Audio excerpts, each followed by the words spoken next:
بسم اللہ الرحمن الرحیم اللہم یا رحمن یا رحیم ویا ارحم الراحمین وصلی علی من ارسلتہ رحمتا للعالمین۔ نہایت ہی واجب الاحترام بزرگان محترم، برادران عزیز، آج ہم آپ کے سامنے قرآنی آیات اور اکابر اولیاء اللہ کے مجربات پیش کرتے ہیں، خصوصاً مال و دولت کے لیے۔ کسی کے پاس اگر مال دولت نہیں ہے، فقر و غربت میں ہے، افلاس اور بے چارگی میں زندگی گزر رہی ہے، مال و دولت کو چاہتا ہے، تو اس کو یہ اعمال کرنے چاہیے۔ جس کے پاس سرے سے مال ہے ہی نہیں، یا اگر اللہ نے اس کو مال عطا کر دیا ہے اور مال کو بڑھانا چاہتا ہے، مال بڑھ جائے، مالی ترقی نصیب ہو جائے، دن دگنی رات چوگنی ترقی نصیب ہو، تو پھر اس کو چاہیے کہ یہ معمولات کرے۔ اللہ تعالیٰ ان معمولات کی برکت سے اس کو ایسی ترقی عطا فرمائیں گے کہ دن بدن پروان چڑھتا جائے گا، بڑی عزت ملے گی، عزت کی روزی ملے گی، اللہ پاک مال عطا فرمائیں گے۔ آج ایک ایسا عمل بھی آپ کی خدمت میں پیش کریں گے جس کے بارے میں علماء نے لکھا ہے کہ اگر کوئی یہ چاہتا ہے کہ زمین اس کے لیے خزانے اگل دے تو اس کو یہ عمل کرنا چاہیے۔ یہ عمل کرے گا، اس عمل کی برکت سے زمین اپنے خزانے اگل کر اس کے قدموں میں رکھ دے گی۔ دیکھیے، بہت سے صحابہ کرام بھی ایسے آئے ہیں جنہوں نے رسول اللہ صلی اللہ علیہ وسلم کے سامنے عرض کیا، یا رسول اللہ، دنیا پیٹ پھیر کے بھاگ گئی ہے، ہم بڑی غربت میں جی رہے ہیں۔ آپ صلی اللہ علیہ وسلم نے ان کو معمولات ارشاد فرمائے، دعائیں بتلائی، انہوں نے جا کے ان دعاؤں کا اہتمام کیا، اللہ نے ان کے گھر بھر دیے، دولت بے انتہا آ گئی ان کے پاس۔ اور بہت سے ایسے تھے جنہوں نے دولت بھی لی اور اللہ کے تعلق میں بھی کمی نہ آئی، اور کچھ ایسے لوگ بھی گزرے ہیں، دولت تو تھی ان کے پاس، جب دولت اور پیسہ آیا تو اسی میں ایسے مگن ہوئے کہ اللہ کو بھول گئے، اللہ نے ان کو ذلیل و رسوا کر دیا ہے۔ یاد رکھیے، جہاں یہ معمولات آپ کے سامنے پیش کیے جائیں گے، وہاں سب سے پہلے جو بنیاد ہے مال کو بڑھانے کی، وہ انفاق فی سبیل اللہ، اخراج مال اور خیر کے کاموں میں اخراج مال، یہ بڑا سبب ہے مال و دولت کے حصول کا۔ آپ چاہتے ہیں کہ پیسہ بڑھے، کوئی پیسے کا صحیح مصرف بناؤ اور وہیں خرچ کرنا شروع کر دو۔ قرآن مقدس کا فیصلہ ہے، ما انفقتم من شیء فهو یخلفہ، کہ جو خرچ کرے گا اللہ پاک اس خرچ کیے ہوئے مال کا بدل عطا کریں گے۔ جو خرچ کرو گے اس کا بدلہ ملے گا، اور آگے تھوڑا جائے گا، پیچھے زیادہ آئے گا۔ یعنی مال خرچ جو کر رہے ہو وہ کم مقدار میں حسن نیت کے ساتھ اگر کرتے ہو تو اللہ تعالیٰ اس سے بڑا، یعنی کئی گنا بڑھا چڑھا کر عطا فرما دیں گے مال۔ قانون یہی ہے، پروردگار عالم کا اصول یہی ہے۔ ایک گھرانے کے بارے میں نے پڑھا ہے کہ وہ بڑے غریب لوگ تھے۔ ان کا ابا جان جو تھا وہ سبزی فروش تھا، سبزی بیچتا، شام کو گھر میں آتا، گھر کے سارے افراد خوش رہتے تھے۔ نماز، قرآن مقدس کی تلاوت کا خوب اہتمام تھا۔ تو ان کے جو والد تھے بچوں کے، وہ وہاں سے جب شام کو واپس آتے، کچھ سبزی بچا کر لے آتے، وہ بناتے، اور ہفتے میں غالباً 1 یا 2 دن وہ بازار سے روٹی خرید کے آتے تھے۔ سارے بچے خوش خوش راستے میں کھڑے ہو جاتے تھے۔ تو ایک دن بیچارہ وہ سبزی لے کر، روٹی وغیرہ لے کر آ رہا تھا راستے میں، اور بچے گھر میں منتظر تھے، ان کی آنکھیں ابا کو دیکھ رہی تھی کہ ابا آئیں گے، کھانا کھائیں گے ہم۔ تو اسی دن اطلاع ملی، کوئی گاڑی لگی اور چوٹ لگی، ایکسیڈنٹ میں وہ بندہ فوت ہو گیا۔ جس وقت میں وہ بچے ان کی آنکھیں ابا کے انتظار میں ٹکٹکی باندھ کے دیکھ رہی تھی، اسی وقت ابا جان کی لاش گھر میں پہنچ گئی۔ وہ جو خوشی تھی وہ غم میں بدل گئی، بڑے پریشان ہوئے۔ معصوم سے بچے تھے، تو وہاں کے قرب و جوار میں رہنے والے جو لوگ تھے وہ ہمدرد اور خیرخواہ بھی تھے کچھ۔ انہوں نے سوچا کہ یہ سبزی فروش دنیا سے رخصت ہو گیا ہے، یہ گھرانہ بڑا اچھا ہے اور نیک و کار لوگ ہیں، ان کی نیکی اور ان کے صبر کی لوگوں کو مثالیں پیش کیا کرتے تھے۔ تو پھر سب نے مل کر ان کے لیے ایک مکان بھی خریدا اور ان کے گزر اوقات کے لیے بھی کچھ نہ کچھ جمع کیا، اور کچھ عرصے تک اسی طرح وہ چلتے رہے۔ اس کی اماں نے، ان بچوں کی ماں نے، بیوہ عورت جو تھی، اس نے سوچا کہ اب کسی بچے کی کوئی ملازمت ہونی چاہیے، کوئی کام ان کو کرنے چاہیے۔ ایک بچہ بڑا ہو گیا، اس کو اس نے سبزی پر لگا دیا، باقی بچوں کی تعلیم انہی سبزی کے پیسوں سے چلتی رہی۔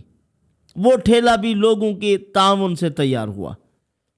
اب وہ چلتا رہا، یہ ٹوٹے نہیں، آپس میں اتفاق رہا ان کا۔ وہ جو بچہ سبزی بیچتا تھا، اپنے گھر کے گزر اوقات بھی اسی سے چلتے تھے، اور چھوٹے بھائیوں کی فیسیں وغیرہ بھی اسی سے ادا کرتے تھے، ان کی تعلیم بھی چل رہی تھی۔ تو اس ملک کا قانون تھا، وہ ایک گھر سے جبری طور پر ایک آدمی کو فوج میں بھرتی کرتے تھے، تنخواہ وغیرہ بھی اس کی کوئی نہیں ہوتی تھی، یعنی وہ سرکار کی معاونت کے لیے ہوتے تھے۔ اس نوجوان کو انہوں نے لگا دیا وہاں، اور ماں کو پتہ چلا کہ ہمارا جو کام کرنے والا تھا وہ تو بیچارہ ادھر گیا۔ تو پھر اس کو فوج سے ختم کرانے کے لیے بھی کچھ قیمت دینی پڑتی تھی، تو وہ چھوڑتے تھے۔ ماں نے مکان بیچا، اور مکان بیچ کر وہ قیمت ادا کرنے کے لیے جا رہی تھی۔ راستے میں بس چلانے والا جو تھا اس نے پوچھا کہ کہاں جا رہی ہو؟ سواریاں یعنی اترتے اترتے تنہا وہ بچی۔ کہا کہ میں فلاں جگہ پہ جا رہی ہوں، میرا بیٹا ہے، میں نے اتنے پیسے اٹھائے ہیں، میں اس کو چھڑوانے کے لیے جا رہی ہوں۔ اس کو جب پتہ چلا، اس نے ایسے ویران راستے کی طرف لے گیا گاڑی کو، اور وہاں جا کے عورت کو پھینک دیا، پیسے اس سے چھین لیے۔ اللہ تعالیٰ کا کرنا یوں ہوا کہ پھر یہ گیا جس مقصد جو اس کی منزل تھی، منزل تک پہنچا، اور پھر وہاں سے سواریاں لے کر آ رہا تھا۔ جہاں عورت کو پھینکا وہیں تھوڑی دیر کے لیے گاڑی روکی، کہا دیکھ تو لوں عورت کا کیا بنا۔ جب وہاں گیا دیکھا کہ عورت ابھی زندہ ہے، وہ پڑی ہوئی بیچاری، پتھر وغیرہ اس نے اس وقت بھی برسائے تھے۔ اب اس کو کہا کہ کمبخت ابھی تو زندہ پڑی ہوئی ہے۔ ایک بھاری پتھر اٹھا کر اس کی طرف ڈالنے کا ارادہ کیا اس نے۔ جب پتھر کو ہاتھ لگایا تو وہیں سانپ بیٹھا ہوا تھا، اس کو ڈس لیا۔ ظالم کا انجام فوراً دنیا نے دیکھا، اور اللہ عز و جل کا قانون ہے، سب سے پہلے ظالم کی پکڑ آئے گی، ظالم تباہ اور برباد ہوگا۔ اب جو سواریاں تھیں وہ بیچارے انتظار میں بیٹھے ہوئے کہ پیشاب وغیرہ کے لیے گیا ہوگا، تو وہ اٹھ کے گئے، دیکھا کہ وہ مرا پڑا ہے، ایک کمزور عورت ہے بیچاری، وہ پڑی ہوئی ہے ساتھ۔ اس عورت کو اٹھایا، اس سے پوچھا، اس نے سارا واقعہ بتلایا۔ پھر وہی بیچاری عورت، اس کو ہسپتال میں داخل کرایا، الحمدللہ وہ ٹھیک ہو گئی۔ پیسے جو اس ڈرائیور نے اٹھائے ہوئے تھے وہ سواریوں نے اس کو دیے، وہ اپنے بچے کو چھڑا کر لے آئی، اور پھر انہوں نے اپنا کاروبار شروع کیا۔ سارے بچے تعلیم حاصل کر گئے، اور آپس کے جوڑ اور محبت کی وجہ سے اور اعمال صالحہ کے اہتمام کی برکت سے اللہ تعالیٰ نے ان کو مالدار کر دیا۔ آج بھی ان کا ایک گھر دریا کے کنارے پر ہے، اور خوش و خرم جی رہے ہیں، اور سارے کے سارے بڑے بڑے بزنس مین اور دولت مند ہیں۔ وہ اللہ تعالیٰ نے ان کو دولت عطا فرما دی۔ اتفاق اور اعمال حسنہ کی برکت سے اللہ پاک بہت کچھ عطا فرماتے ہیں۔ اسی طرح جو آدمی یہ چاہے کہ میرا مال بڑھ جائے، زمین میرے لیے خزانے اگل دے، تو اس کو چاہیے قرآن مقدس کی یہ سورت جس کو نصف القرآن کہا جاتا ہے، سورت اخلاص قل هو اللہ احد کو ثلث القرآن کہا جاتا ہے۔ قرآن کی 1/3 3 مرتبہ پڑھنے سے پورے قرآن مقدس پڑھنے کا ثواب ہے، اور جو اس سورت کو پڑھے گا یہ نصف القرآن ہے، 2 مرتبہ پڑھو پورے قرآن کا ثواب ملے گا۔ سورۃ الزلزال، علماء نے لکھا ہے جو مال کی بڑھوتری چاہتا ہے، مالی ترقی چاہتا ہے، یہ چاہتا ہے کہ زمین خزانے اگل دے، تو اس کو چاہیے سورۃ الزلزال کو نماز میں کثرت کے ساتھ ادا کرے۔ اسی طرح اس کا ایک اور مجرب عمل ہے، وہ بھی آپ کی خدمت میں پیش کر دوں۔ کسی بچے پر یا بڑے آدمی پر کوئی آسیب کے اثرات ہوں تو سورۃ الزلزال اس پر پڑھی جائے تو جنات پر زلزلہ طاری ہو جاتا ہے، نکلنے پر مجبور ہو جاتے ہیں۔ اسی طرح جو آدمی سورۃ الزلزال کو نمازوں میں پڑھنے کا اہتمام کرتا ہے، دولت اپنی جگہ، دوسری نعمت یہ ملتی ہے کہ اللہ پاک اس کو بے خوف کر دیتے ہیں اور اس کو اطمینان والی زندگی عطا فرما دیتے ہیں، بے خوف پھرتا ہے، کوئی پریشانی نہیں ہوتی۔ اسی طرح جو آدمی مال کی بڑھوتری کے لیے اگر درود پاک پڑھنا چاہتا ہے، ایک تو جمعے کے روز ایک تسبیح محمد رسول اللہ احمد رسول اللہ جمعہ کی نماز کے بعد جو پڑھے گا، علماء نے لکھا ہے یہ غریب نہیں رہے گا، اللہ پاک اس کو مالا مال کر دیں گے۔ فوراً نماز کے بعد بیٹھ جائے اسی مقام پہ جہاں سنتیں ادا کی ہیں اور اس تسبیح کو پڑھ لے، اللہ عز و جل چند دنوں میں اس کو مالدار کر دیں گے۔ اسی طرح اللہم صلی علی محمد عبدک و رسولک و صلی علی المؤمنین والمؤمنات والمسلمین والمسلمات، اس کی ایک تسبیح روزانہ پڑھنی چاہیے۔ ایک تو اس عمل کا فائدہ یہ ہے کہ آدمی مستجاب الدعوات بن جاتا ہے، اور دوسرا فائدہ یہ ہے کہ اس کو بہت جلد مالی ترقی حاصل ہوتی ہے، مالی ترقی حاصل ہوتی ہے۔ اسی طرح شیخ ابو الحسن شاذلی رحمۃ اللہ علیہ نے ایک بڑا زبردست عمل بیان فرمایا جو آدمی ادھار پر کاروبار کرنا چاہتا ہے اور وہ کاروبار اللہ کے ساتھ کرنا چاہتا ہے کہ اس میں اسراف نہ ہو، اس میں ضیاع نہ ہو، اس میں مالی نقصان اور کمی واقع نہ ہو، تو فرمایا کہ اگر وہ یہ کچھ کرنا چاہتا ہے تو حضرت نے ایک دعا مرحمت فرمائی، حضرت ابو الحسن شاذلی رحمۃ اللہ علیہ نے، کہ اس دعا کا اہتمام کرے، اللہ عز و جل اس مبارک دعا کی برکت سے اس کے مال میں نقصان ہونے سے محفوظ فرمائیں گے، اور ادھار پر بھی اگر کاروبار چلائے گا اس کے پیسے ضائع نہیں ہوں گے، اللہ پاک اس کا مال اس کو لوٹا دیں گے۔ تو جو آدمی بھی اس پر عمل کرتا ہے، جن کے ایسے کاروبار ہیں، ایسے معاملات جن کے چل رہے ہیں، ان کو اس دعا کا اہتمام کرنا چاہیے۔ جو کریں گے تو اللہ عز و جل ان کے مال کی حفاظت فرمائیں گے۔ ادھار پر چلے گا تو لوگوں کے قلوب میں ڈال دیں گے کہ اس کے پیسے اس کو واپس کرنے ہیں۔ وہ دعا یہ ہے، اللہم علیک تداینت باسمک الذی حملتنی بہ حملت فعلیک توکلت والیک انبت وامری الیک فوضت واعوذ بک من الدخول فی ذی الجہل والفسق وفی المعادات وفی الشر والدنس والرجس۔ جو آدمی اس دعا کا اہتمام کرے، یعنی اپنے کاروبار کی طرف جاتے ہوئے 3 مرتبہ پڑھ لے، واپس لوٹتے ہوئے 3 مرتبہ پڑھ لے، تو اللہ پاک اس آدمی کا مال اس کو لوٹا دیں گے، اور اس کو مالی ترقی بھی اللہ پاک مرحمت فرمائیں گے۔ جو ادھار دیتا ہے مخلوق خدا کے فائدے کے لیے دیتا ہے، اللہ کی مخلوق کو فائدہ پہنچانا مقصود ہوتا ہے۔